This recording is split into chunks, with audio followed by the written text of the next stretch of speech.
तो कहानी की शुरुआत में हम फ्रांचेस्का नाम की एक औरत को देखते हैं जो इटली के एक शहर में रहती थी, जहां अचानक एक रात उसे एक कॉल आता है कि उसके पति की एक कार दुर्घटना में मौत हो गई है। ये सुन के वो अपने दोस्त के साथ वहां जाती है और फिर अपने वकील सेजार के साथ उसके पति की बॉडी की पहचान करने जाती है, जहां वो पहली लाश देख के मना कर देती है कि ये उसका पति नहीं है। असल में उस अस्पताल में बॉडी की अदला बदली हो गई थी, जहां जब वो उसे उसके पति के सामने ले जाते हैं तो उसे मरा देख फ्रांचेस्का काफी उदास हो जाती है, जहां अब उसे उसकी बेटी जूलिया का अकेले ही ख्याल रखना होगा। फ्रांचेस्का काफी खूबसूरत थी और उसके पति के अंतिम संस्कार में एक बूढ़ा आदमी उसे ताड़ने लगता है, जहां सभी लोग फ्रांचेस्का के अकेलेपन का इस्तेमाल करना चाहते थे। जहां उसके पिता उसकी और जूलिया की देखभाल करने को कहते हैं, लेकिन फ्रांचेस्का उनको साफ मना कर देती है। यहाँ पर उसके पिता उससे कुछ पैसे उधार लेते हैं, लेकिन वो ये नहीं जानते थे कि कुछ समय में फ्रांचेस्का को ही पैसों की कमी होने वाली है। जिसके बाद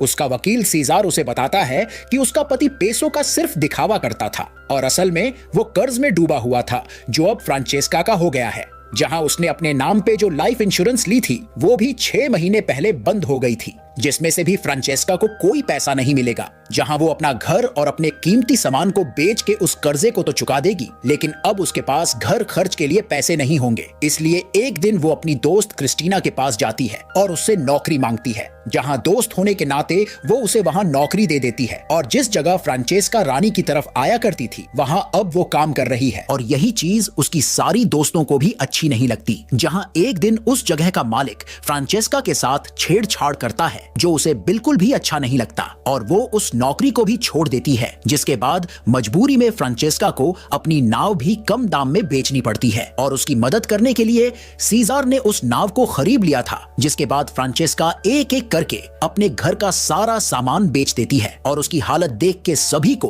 उस पे तरस आ रहा था, लेकिन कोई भी उसकी मदद करने को तैयार नहीं था। जिसके बाद वो फैसला करती है कि वो अपने कपड़े भी नीलामी में बेच देगी, जहां काफी अमीर लोग उसके कपड़े खरीद लेते हैं और फ्रांचेस्का एक एक करके उसके महंगे कपड़े भी बेचने लगती है। देखते ही देखते काफी दिन बीत जाते हैं और एक दिन फ्रांचेस्का के पास एक काफी अमीर आदमी आता है जिसे वो पसंद आ जाती है और वो फ्रांचेस्का को अपने साथ एक रेस्टोरेंट में डिनर के लिए ले जाता है। यहाँ वो उसे बताता है कि उसे सीजार ने भेजा है और वो अपनी जिंदगी में काफी अकेला है, जहाँ उसकी बीवी और बच्चे रोम है और वो चाहता है कि फ्रांचेस्का उसके साथ एक अफेयर रखे, जिसके बदले वो हर महीने उसे पैसे देगा। लेकिन ये सौदा करने से फ्रांचेस्का साफ मना कर देती है, लेकिन उसके लिए पैसों की तंगी बढ़ती जा रही थी और अब उसे समझ आ गया था कि पैसों के लिए उसे वापस शादी करनी होगी। और एक दिन वो एक दूसरे अमीर आदमी से मिलती है जिसके साथ वो शादी का फैसला करती है। लेकिन जब उसे उस आदमी के बुढ़ापे के बारे में पता चलता है तो वो वहाँ से भाग जाती है और अपने दोस्तों के साथ उसका मजाक उड़ाने लगती है। यहाँ पर उसे पता चलता है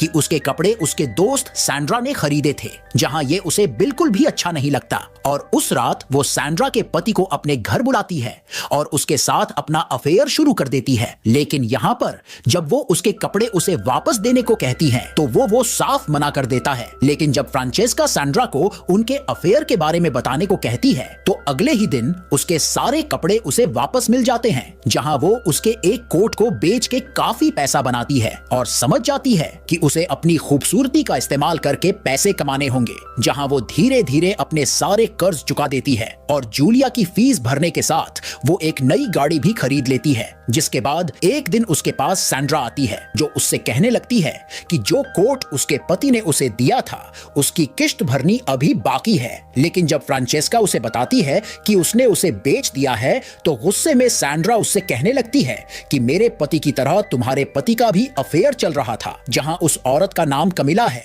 और उसकी दुर्घटना वाली रात भी वो उसके साथ था। ये बात फ्रांचेस्का को खाई जा रही थी, जहां अगले ही दिन वो कमिला के घर जाती है और वो उसे सारी सच्चाई बता देती है कि मैंने उसे मेरे और फ्रांचेस्का के बीच किसी एक को चुनने को कहा था, जहां उसने तुम्हें चुना। यहाँ कमिला भी सब लोगों की तरह फ्रांचेस्का की खूबसूरती की तारीफ करती है, लेकिन ये बात उसे और भी परेशान कर देती है। जिसके बाद वो एक लॉटरी रखने का फैसला करती है और सीजार से मदद के लिए कहती है, लेकिन वो इसके लिए तैयार नहीं था क्योंकि उस लॉटरी का इनाम खुद फ्रांचेस्का होगी। वो जानती थी कि सब लोग उसकी खूबसूरती के चलते उसे पाना चाहते हैं और कोई भी उसे और उसकी बेटी को अपनाना नहीं चाहता। जहां ये सब सुन के सीजार मान जाता है, जहां फ्रांचेस्का कहती है कि मुझे ये बात कुछ अमीर लोगों तक पहुंचानी है। जिसके बाद उस लॉटरी की तैयारी शुरू हो जाती है और एक रात सीजार फ्रांचेस्का को अपने साथ एक पार्टी में ले जाता है जहां ये खेल होने वाला था। उस जगह काफी अमीर लोग आए थे, जिसमें एक औरत भी शामिल थी। इस खेल में हिस्सा लेने के लिए उनको 100 मिलियन देने होंगे और जो भी जीतेगा, फ्रांचेस्का उस इंसान के साथ पूरे 4 साल तक बिना किसी शर्त के रहेगी। सीजार भी इसमें हिस्सा लेना चाहता था, लेकिन वो ऐसा नहीं कर सकता क्योंकि वो फ्रांचेस्का का वकील है। फ्रांचेस्का इन सब चीजों से खुश नहीं थी, लेकिन अब वो पीछे नहीं हट सकती। जहां फ्रांचेस्का के पति की मां भी इन सब चीजों से खुश नहीं थी, इसलिए बदनामी से बचने के लिए वो जूलिया को अपने साथ ले जाने को कहती है। लेकिन फ्रांचेस्का साफ मना कर देती है क्योंकि उनको जब मदद की जरूरत थी तब कोई नहीं आया था। जिसके बाद एक दिन फ्रांचेस्का एक गांव में जाती है जहां वो एक बूढ़े आदमी से मिलती है जो कि उसके खेल में हिस्सा लेने वाला था। यहाँ वो फ्रांचेस्का को देख के पहले तो काफी खुश था, लेकिन जब उसे पता चलता है कि वो ये सब पैसों के लिए कर रही है तो वो उसे वहां से भगा देता है। यहाँ तक कि एक दिन जूलिया के जरिए फ्रांचेस्का की एक दोस्त सेरेना उसे ताना भी मारती है। ये देख के जब वो सेरेना के पास जाती है तो वो उसे बताती है कि मेरा पति भी इस खेल में हिस्सा ले रहा है। फ्रांचेस्का कहती है कि मुझे इसके बारे में पता नहीं था, लेकिन वो उसकी एक नहीं सुनती और वहां से चली जाती है। जिसके बाद एक दिन वो सेरेना के पति के पास जाती है और उससे कहती है कि तुम इस खेल में हिस्सा नहीं ले सकते क्योंकि मैं अपनी दोस्त को धोखा नहीं दे सकती। लेकिन वो कहता है कि इस खेल में सेजार के सभी दोस्त हिस्सा ले रहे हैं। जहां ये सुन के अब उसने फैसला कर लिया था कि वो पीछे नहीं हटेगी।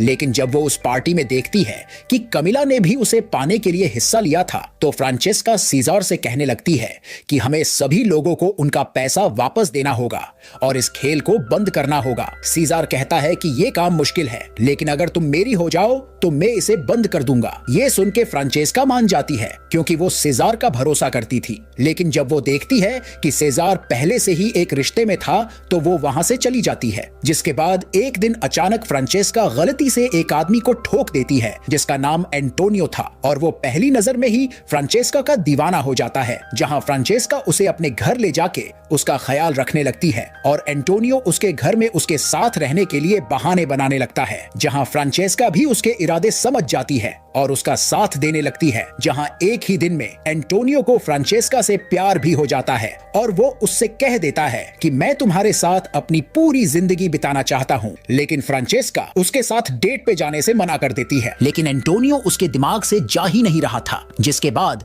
एक दिन जब फ्रांचेस्का एनरिको नाम के एक आदमी के साथ थी तो तभी वहां एंटोनियो आ जाता है और कहने लगता है कि वो दोनों एक दूसरे से प्यार करते हैं। ये देख के फ्रांचेस्का यूज वहां से भगाने की कोशिश करती है, लेकिन एंटोनियो उसकी एक नहीं सुनता और एनरिको के सामने काफी अजीब अजीब बातें बोलने लगता है। ये सुन के एनरिको वहां उन दोनों की बेइज्जती कर देता है और एंटोनियो को पीट के वहां से चला जाता है। लेकिन इसके बावजूद वो फ्रांचेस्का का पीछा नहीं छोड़ता और आज रात वो दोनों प्यार करने लगते हैं और एक दूसरे के साथ इंटीमेट हो जाते हैं। लेकिन एंटोनियो फ्रांचेस्का के खेल के बारे में अनजान था और अगले दिन सीजार फ्रांचेस्का को एक बूढ़े आदमी से मिलाता है जो बस एक बार फ्रांचेस्का को देखना चाहता था। लेकिन उसे पता नहीं था कि फ्रांचेस्का ने पहले से ही एंटोनियो को चुन लिया है। जहां एंटोनियो के साथ बात इतनी बढ़ जाती है कि अब एंटोनियो जूलिया को भी एक बाप का प्यार देने लगा था। लेकिन फ्रांचेस्का भी ना चाहते हुए खुद को एंटोनियो से दूर रखने लगी थी। जहां एक दिन उसे पता चलता है